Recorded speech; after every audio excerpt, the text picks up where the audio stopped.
निष्ठा मॉड्यूल पर आधारित पहली निष्ठा परीक्षा का आयोजन जिला वाराणसी उत्तर प्रदेश में किया गया और इसमें महत्वपूर्ण 30 प्रश्नों को पूछा गया। उन 30 प्रश्नों को हम लोग इस वीडियो में कवर करेंगे, साथ ही डिटेल में भी देखेंगे, इसलिए वीडियो में आप अंत तक ज़रूर बने रहें।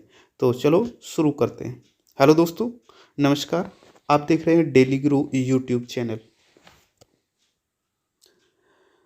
तो यहाँ पर सबसे पहले दीक्षा का फुल फॉर्म पूछा गया है और यहाँ पर 4 विकल्प दिए गए हैं। पहला विकल्प है digital infrastructure for knowledge sharing, दूसरा विकल्प है digital information for knowledge sharing और तीसरा विकल्प है daily information for knowledge sharing और चौथा विकल्प है ओनली एन ऐप और पोर्टल नेम। तो इसका पहला विकल्प सही है।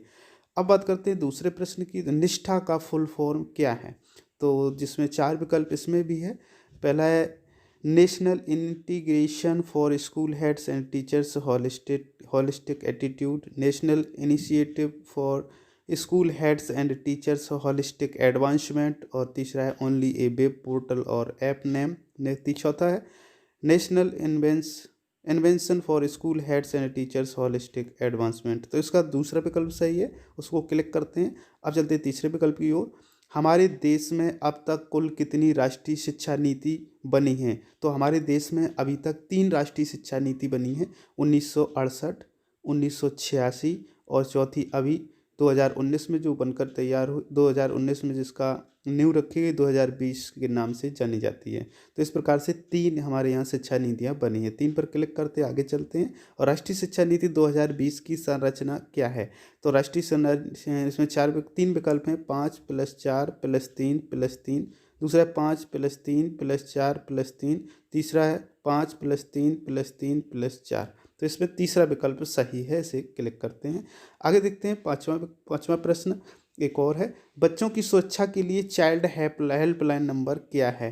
तो 1089, 1098, 1076, 1070। तो इसका जो सही उत्तर है वो दूसरा विकल्प यानी कि 1098 जो चाइल्ड हेल्पलाइन नंबर है और जिसका प्रयोग पॉस्को में विशेष रूप से किया गया है। इसके बाद में आता है पॉस्को का फुल फॉर्म क्या है? तो पॉस्को में इसमें 4 विकल्प हैं। Prevention of child from sexual offences, दूसरा है protection of children from sexual act, protection of children from sexual offences और procedure of crime for sensitive order. तो यहाँ पर ये 4 विकल्प दिए गए हैं और ये जो पॉस्को है बहुत इंपॉर्टेंट है, जिसको 2012 में बनाया गया। इसका तीसरा विकल्प सही है। अब बात करते हैं तनाव को दूर किया जा सकता है। तो इसमें विकल्प है संगीत सुनकर, दूसरा विकल्प है योग व व्यायाम द्वारा और तीसरा विकल्प है अदर। तो मुझे लगता है ये दोनों विकल्प इसके सही होने चाहिए थे, संगीत वाला भी और योग वाला भी, लेकिन यहाँ पर एक ही विकल्प सही बताया गया है क्योंकि दोनों वाला कोई ऑप्शन नहीं है। चलो यहाँ पर संगीत सुनकर इसको क्लिक करते हैं और चलते हैं 8वें प्रश्न की ओर।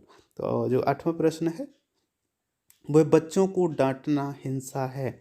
तो ये सत्य, असत्य या अदर? तो ये सत्य कथन है क्योंकि बच्चों को डांटना एक हिंसा के अंतर्गत आता है। जेंडर एक सामाजिक वर्गीकरण है जबकि सेक्स जैविक वर्गीकरण है। तो ये भी कथन सत्य है, तो सत्य पर इसमें भी टिक करेंगे। उसके बाद में चलते हैं नेक्स्ट प्रश्न की ओर, इनकी 10 नंबर प्रश्न।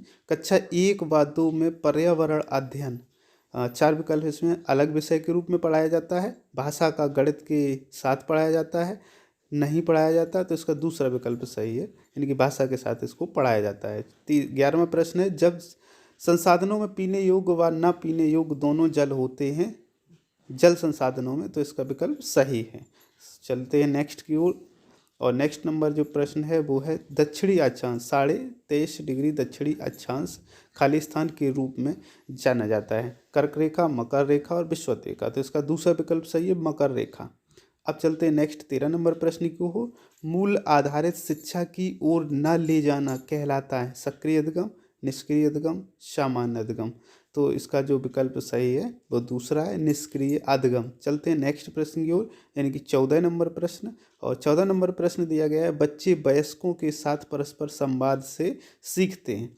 तो वो चाहे वयस्क हों चाहे बच्चे बच्चे हों, उससे भी सीखते हैं, ये सत्य कथन है। आगे चलते हैं, बच्चा कौन है? किशोर न्याय अधिनियम 2015 के अनुसार 18 वर्ष से कम आयु का, 6 वर्ष से कम आयु का, 12 वर्ष से कम आयु का, 16 वर्ष से कम आयु का।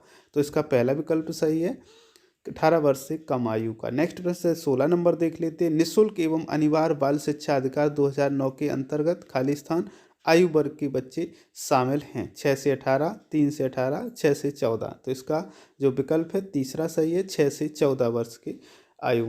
नेक्स्ट है उच्च प्राथमिक स्तर पर आरंभिक परीक्षण में कुल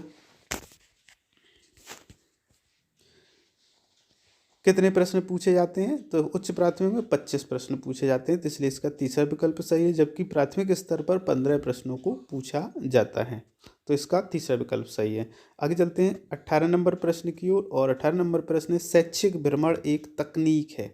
तो ये कथन सत्य है या असत्य? तो ये कथन सत्य है। इसके बाद में ELPS में ई का आशय है, तो एक्सपीरियंस होता है, जबकि इस यहाँ पर विकल्प 5 दिए गए हैं, तो इसका जो सही विकल्प है वो एक्सपीरियंस वाला, यानी कि तीसरा विकल्प इसका सही है। आगे चलते ERAC में सी क्या है? तो ERA experience, reflection, application and consolidation. तो सी का मतलब है निष्कर्ष, यानी कि तीसरा विकल्प इसका सही है। इसे क्लिक करते हैं, आगे चलते हैं 21 नंबर प्रश्न की ओर। कक्षा 4 गणित का प्रेरणा लक्ष्य है।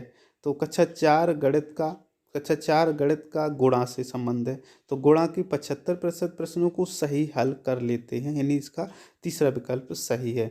तो यहाँ पर क्या है, निष्ठा के साथ साथ जो प्रेरणा लक्ष्य, प्रेरणा सूची है, उससे भी प्रश्न पूछे जा रहे हैं।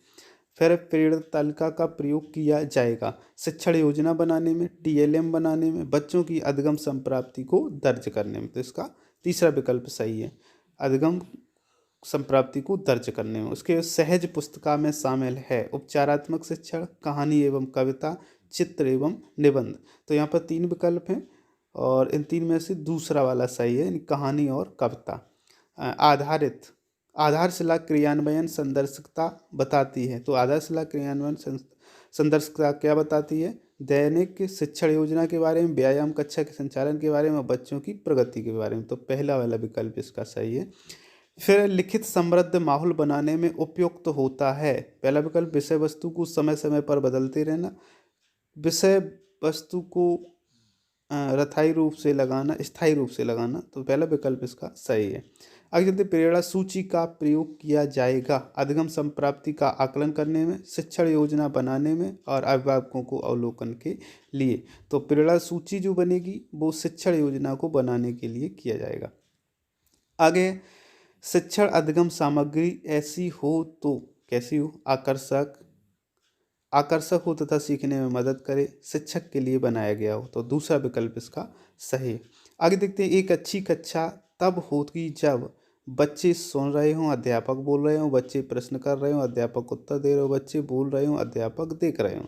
तो यहाँ पर जो 3 विकल्प हैं उनमें दूसरा सबसे उपयुक्त उत्तर होना चाहिए। नेक्स्ट पर चलते हैं ARP का कार्य क्या है?